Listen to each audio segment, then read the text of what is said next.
Disrupt to set up for that poke to be able to come through, and obviously tremendous scaling damage to even be able to take down the beefy front line in Xiaoshu and Herald or a Dragon that can make the difference if Xiaoshu's able to keep up with momentum in top lane. He's got 6. Oh, he's got 6. He's got the all out. It's an easy solo kill. He didn't even blink. Angling up towards the top side as well. You can, theorize all of his camps being up as we could see, but no, using that to take EDG's bot lane off guard. Hang on, he wants to get into a wall. Xiaoshu has the all out again over the wall. You'll find yourself Arla. This 1v1 is happening again. Jungle comes up, but maybe this time he's going to get taken out as Jez is looking for the trade kill. His top lane already died, but they still can't kill him. The flip back, the flash. Xiaoshu. Oh, baby, I'm looking at you. But will be safe, but EDG walking into this. Hex Flash going to be used. They know it's coming for the Dreadfly in between the gutter, but Meteor still jumps in with his ulti perfectly, but Culling's interrupted.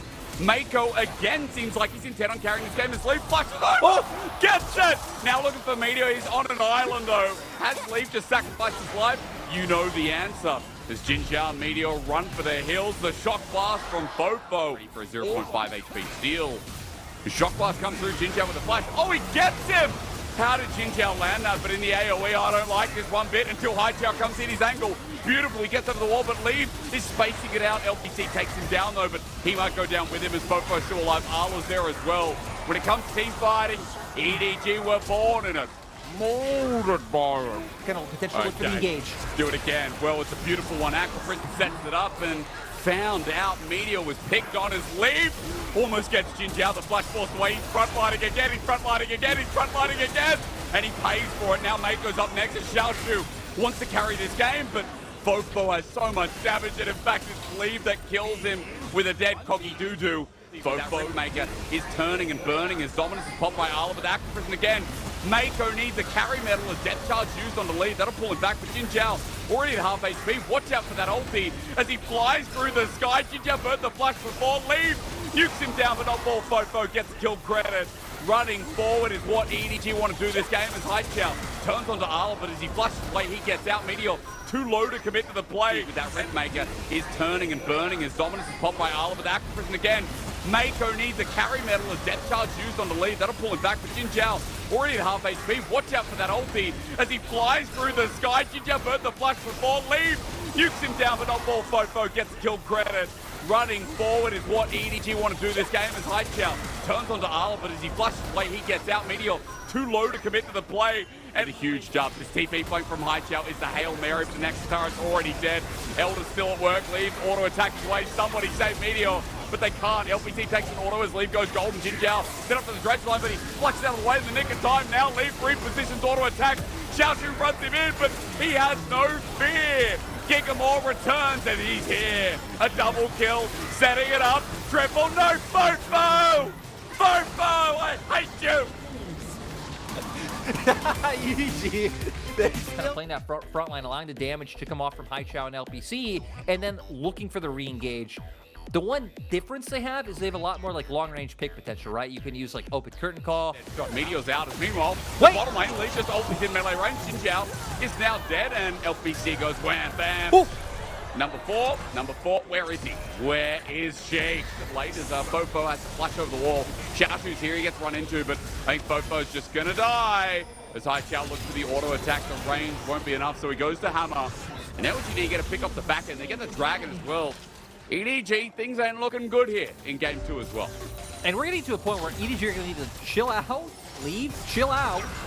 Leave. Oh, here you go. Curtain call 1, 2, 3, and 4 flashed away. Leave is to stay. Arrow got him instant cleanse out. Deadly Flourish dodged away from. Xiaoshu taking no damage, dude. Run away from Kasate. Run away from Kasate. Xiaoshu with the ulti still there. Tries to jump back in. Meanwhile, the fight here. The knock-in-two. Arla just nukes the Heimerdinger. Take that, science.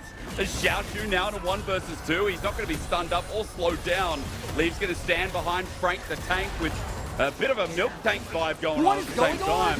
Meteor's getting poked down, and LGD don't do this. LGD, you're in control. Meteor's just ran into it again. Arla is playing an ulti game now. He's blocking for Fofo as he stands there. And Lyric, this is a concern we had. No damage from Jin into the meat tank. Exactly. I was just about to say, we're getting to the point where Ala now has a couple items under his belt. We're getting to the point where he can just shrug it off. They're going to try to bait out this Baron and turn this into a fight. They still have engaged tools coming out. Fofo has the Emperor's Divide. Let's try. Mako's going to space it out. He's burned double summons in the process. No Baron steal. They go for the all-in. Chachu gets him over the wall. Leaves by himself but flashes back over. Needs his team. Somebody help the AD carry. He failed the flash. Like, where is my team? Kazante is doing his thing as Ala gets flipped around as well. Jinjiao the next target, but Ala can't do too much. Xiaoshu with the solo carry, man. What is it with the Xiaos in the LPL? And I don't know. Looks like maybe EDG just saying, hey, let's get to next game. Try to clap them there. Xiaoshu finds Steve and just runs him down. And again, we do the dance. Xiaoshu is controlling this game, had a good game 1, and game 2 he's doing the same. He's rooted up. I mean, Xiaoshu's like, okay, now we go for another. Ala has to flush away. Turrets down. No defensive maneuvers. Mako now caught out as well. EDG just like pack it in. Go to game 3 and sit on this one because I don't know what this is, but this ain't our top team. Ain't our top team at all. LGD gonna end it here. Well, yeah, what's going LGD? I mean, again, kudos to LGD. They're pushing the bait. True. They got the kills. I mean, people like Highshot, Meteor, once again, stepping up. LPC and Jinjiao this time around having a much better game. They are going to finally take down EDG. But, you know, for every great play, LGD a different time in League of Legends. Like season 1 or something, right? Like with the old animations. I mean, yeah, Annie versus Soraka itself is just so old school. It's nice to see a refreshing bottom lane, but simmer in your head for a little bit. And, you know, I'll give you the chance to rethink it because we see JJ going on to Haichao. Well, I have faith that this game might be looking good. However, Haichao's taking the big burst. He gets out with the Cataclysm. Finding a smart Meteor with the flag and drag re-engage. Gets the end of JJ. I can't believe that hit, but it's perfect. In comes Xiaoshu. First blood not given over to him, but Dragon is now started. But Ala has TP, and he's got the health bar advantage as well. LGD still good with the Gazette, flag and drag connects, chain disruption. Max range, grabbing him with the Moonlight Vigil. Fofo to the skies, he shouts, but LPC running out of mana means all good for EDG. They move to turn, and flag and drag follows through, but Meteor doesn't get the end connection. Even with the kill, Haichao's now in trouble as EDG have found themselves a winning fight, found themselves the dragon. It might be a bit of... He's got that ulti up and available, and that's what we'll watch for, but Xiaoshu's already started up, no dominance yet, but he's going to have to pop it as now into the flash. Rather, he comes through healing. Again, great stuff. Haichao slashes himself onto Fofo. The assassination from the mid laner. Everything's down now, though, as it's just going to be Jinjiao without the wish, but still with a bit of actual infusion. Ulti lands, max range, but Infernal doesn't do too much. LPC soloed out by Arlo with the help of JJ. A bit of salt on top, but EDG are going to turn for this. His ulti in his flash. It's janky from Meteor, but he still finds one. Onto LPC's and Twisted Bat follows through. LGD have walked into a trap. Xiaoshu's going to die. Meteor's going to die. And Arlo, where about 7:30 p.m. China time right now, so it opens at 7. This wasn't open earlier. Leave, unfortunately, he runs a different kind of business. This guy's a dentist. Look at how clean he gets out as he wants to use Zephyr yet again. The wish flies through, helps Xiaoshu, but now Meteor's in amongst the whole team. Arla about to go into Mega Gnar. Run away from this man. As JJ picks up kill credit and Jinjiao gets slow thanks to a bit of a star call, but as Haichao flies in, Fofo's name is the truth. EDG, as they barrel in with triple inhibitor down as they look for the final fight, are looking for their lock into playoffs as Leave just hits the back line. He's had a quiet one, but now sitting with 3 items strong. This man takes over. It's a Belios time. Sitting in front of the fountain, it's all his game now as Edward Gaming may not be clean in this series, but they're still one of the best teams. They've still got a lot to prove here, and they will still lock in playoffs. Our second team to do it in 2023. See too many resources up there. Bot lane as well, pretty heavy farming emphasis, especially for Huanfeng and Yao Yao. So a lot of mid-jungle intervention before we start seeing 5v5s come online. Expecting the roams to come through and the 3-man drive across. So doing a nice job to deny on top is Yukel. Oh, again, Spirit Rush comes through. One more. Guess what baseline's here? Right underneath turret.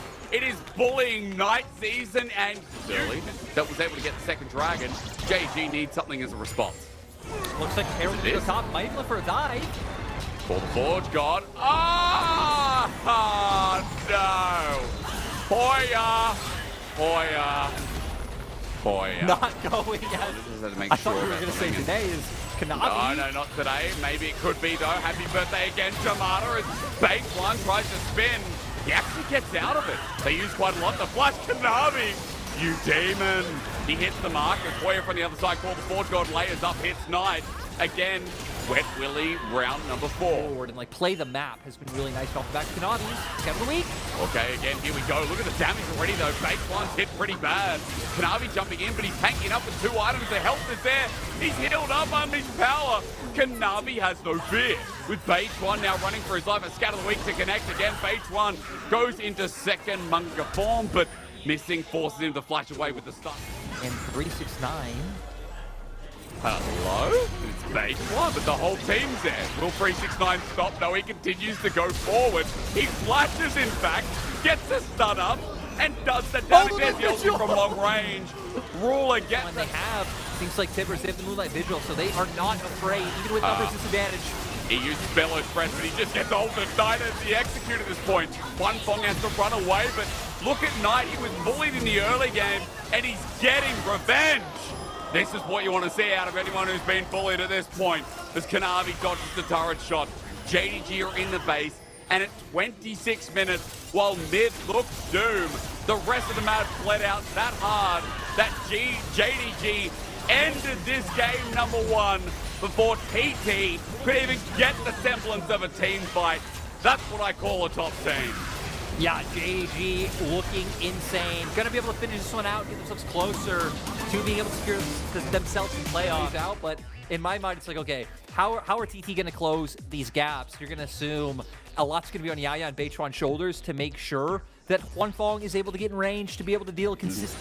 Bottom side, everyone's converging. UCal, he didn't burn the flash before, but now the flash comes through. Charm again! But this time, UCal burned the flash in Lyric. He just TP'd back to lane. Exactly. But still, I mean, it's an Ari early on as Yao Yao sets up an engage. Goes in, but doesn't get the dragon. Now Base One has the flash charm. Connects onto the support. Knight has another one to go down. Yao Yao has to run for the hills. Knight's taking a bit of damage, but Kanavi is taking matters into his own hands. Vault Breaker in at melee and gets the other one too. Kanavi just doesn't like dying. Still trying to show. Oh, Yao Yao. Engage. Missing again. Oh, bounce house, baby. Eat him. Good boy. Juan Fong got some nummies as here we go for Base One. The double spin. Rule's in a bit of trouble. Chain Corruption was used up, but he flashes away. He kites it out and gets the kill. Yao Yao's been poked down. But dude, where is our video, you know? Like, their content fees almost as good as this plays. Ruler's caught out. Actually, maybe it is, but however, Ruler survives. JDG bringing the whole French unit as 369 follows in. Knight's there now. One Fong run away. It's a triple kill. Could this be Knight's moment in the sun? He's got a quadra. He's got another reset. Knight 9. Chase it down. Yao Yao's run back to base, so no fight. You can. 369 meanwhile, as they all Oh, just maybe jump they in. do. Ruler's targeted again. Ignite. This time they kill him. But Knight has joined the party. There's the first kill as TT are in a choke. Knight's running in. Everybody run away. Kanavi sets him up. A Spirit Rush again. He won't be set up for the quadra kill, but he'll set up for death and destruction.